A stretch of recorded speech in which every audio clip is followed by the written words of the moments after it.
ଉଙ୍କୁଣି ନେଲା ନାବାଳିକାର ଜୀବନ। ପୁରୀ ଜିଲ୍ଲା ବଳଙ୍ଗା ଥାନା ଚମ୍ପାଗଡ଼ ସାହିର 12 ବର୍ଷିଆ ନାବାଳିକା ଲକ୍ଷ୍ମୀପ୍ରିୟା ସାହୁଙ୍କ ଜୀବନ ନେଇଛି ଉକୁଣି। ଲକ୍ଷ୍ମୀପ୍ରିୟା ସ୍ଥାନୀୟ ବିଦ୍ୟାଳୟରେ ଷଷ୍ଠ ଶ୍ରେଣୀରେ ପାଠ ପଢ଼ୁଥିଲେ। କିଛି ମାସ ତଳେ ତାଙ୍କ ମୁଣ୍ଡରେ ମାତ୍ରାଧିକ ଉକୁଣି ହୋଇଥିଲା। ଅନେକ ପ୍ରତିକାର କରିବା ସତ୍ତ୍ୱେ ଭଲ ହୋଇନଥିଲା। ଫଳରେ ମା ସତ୍ୟଭାମା ସାହୁ ତାଙ୍କୁ ଲଣ୍ଡା ହେବାକୁ କହିଥିଲେ, ହେଲେ ଝିଅ ଲକ୍ଷ୍ମୀପ୍ରିୟା ରାଜି ହୋଇନଥିଲେ। ଏହାରି ଭିତରେ ଉକୁଣିଗୁଡ଼ିକ ଖପୁରୀକୁ ଆକ୍ରାନ୍ତ କରିଥିଲେ। ମୁଣ୍ଡରୁ ଦୁର୍ଗନ୍ଧ ବାହାରିବାରୁ ଲକ୍ଷ୍ମୀପ୍ରିୟା ବାହାରକୁ ବାହାରିବା ବନ୍ଦ କରିଦେଇଥିଲେ। ମୁଣ୍ଡରେ ଚୁଟି ରହୁଥିବାରୁ ପରିବାର ଲୋକେ କିଛି ଜାଣିପାରିନଥିଲେ। 3 ଦିନ ତଳେ ହଠାତ୍ ତାଙ୍କର ରକ୍ତବାନ୍ତି ହେବା ପରେ ପରିବାର ଲୋକେ ଲକ୍ଷ୍ମୀପ୍ରିୟାକୁ ପୁରୀ ମେଡିକାଲକୁ ନେଇଥିଲେ।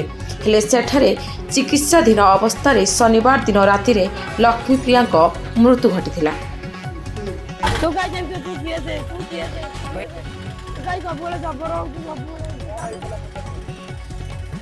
ମରିଗଲା ତ ସିଏ ତ ମତେ କହିଲା ମୁଁ ମରିଯିବି 3-4 ମାସ ବୋଉ ମୁଁ ମରିଯିବି ଆଉ ରହିବି କିଛି ନାହିଁ। ସେଇ ଉକୁଣି ଖାଲି କହିଲା ବୋଉ ମୁଁ ମରିଯିବି ସବୁବେଳେ କହୁଛି ଏମିତି ଗୀତରେ କହୁଛି ନା ମୁଁ ସତରେ ମରିଯିବି।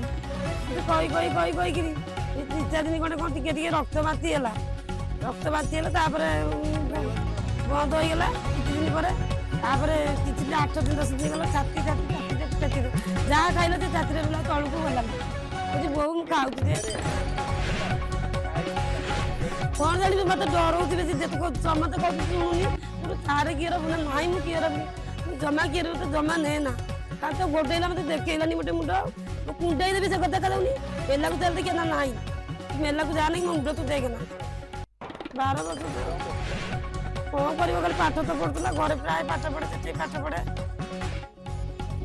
ଆଉ ଯାହା ବାପାକୁ କହ ବାପା